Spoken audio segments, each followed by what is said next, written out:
So earlier today I saw this video that kind of showed off a new method of boosting minecarts, and basically what we have here is a short power track piece, a stone pressure plate that's currently underneath the cart, and then another powered section on the opposite side.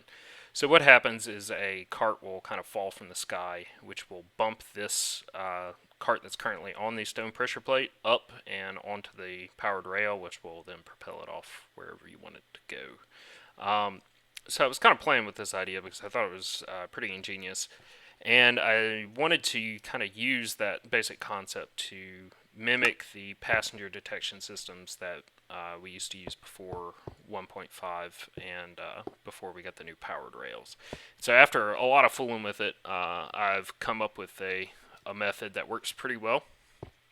And let's take a look at it before I get into too much explanation. This is just kind of my test world with a little test minecart station set up here. So when we arrive at the station, we'll come and land in this little zone, and we can sit here basically as long as we want. We won't get propelled out immediately. But as soon as I jump out of the cart, you can see it starts kind of getting nudged there, and then off it goes back to the Pez dispenser. So let's kind of take a look at the setup we have. You can see we basically just have one powered rail down there, and then a little slope, then our stone pressure plate, another power track, and then a detector rail. And let's see, made my building too small here.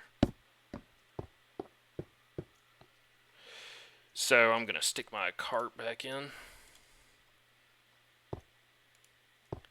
So there it goes, there's the cart. And so we have one one detector rail right here, and then if I come up my little ramp, I have another detector rail right at the tip here. And basically what that does is it's hooked up to an RS NOR latch that acts as basically controls, activates, and then deactivates the system. So when a new cart comes in, it will activate the passenger detection system. As soon as that cart leaves, it will deactivate it, so we don't continually having this cart boosting back and forth. The stone pressure plate, on the other hand, is hooked into an AND gate, and we can go take a look at that. So this is the input from our incoming cart detector rail right here, and that's hooked into an RS NOR latch right here, and then this block right here is hooked up to the outgoing detector rail that turns off our passenger detection system. So our RS NOR latch, the output from that just comes over here and is hooked into one side of our AND gate. And then the stone pressure plate, first of all, we invert the signal. And the reason we invert it is because we want it to detect when a passenger is not on the stone pressure plate. So we invert it. That inverted output goes into our AND gate, and then that just runs up to our powered rail right here. So it's pretty simple to set up. However, there are kind of a couple things I want to point out as far as troubleshooting goes. One, it's a really good idea to kind of put some half blocks on either side of your stone button. That will prevent your cart from kind of getting out of whack as you exit the cart. And two, you also want to make sure that your detector rails are as close as possible to the stone button. So I have mine right at the tip here, and then the next one is immediately after my power track here, and that will just turn things on and off very quickly, so you don't get problems with the system activating too early, or continuing to activate after the cart's been propelled out.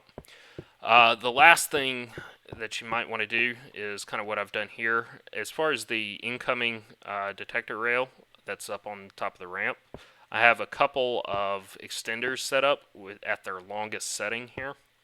And what this does is just delays the signal going into the RS NOR latch. That way it doesn't activate before the cart has kind of come off the lip here and landed on the stone button yet. If we didn't have those two extenders set to their longest delay, then it might actually activate our booster cart right here before we intended to. So let's give it one more shot just to show it works. So it's getting dark here. And off we go. And now I can get out of the cart, and there it goes. So of all the different systems I've used to kind of mimic what we used to do before 1.5 came out, I think I am happiest with this, and it's pretty simple to set up, and works very, very reliably. So let me know if you have any questions, and if people want kind of a longer, more detailed construction video, I would be open to that. So, all right, hope you enjoy it.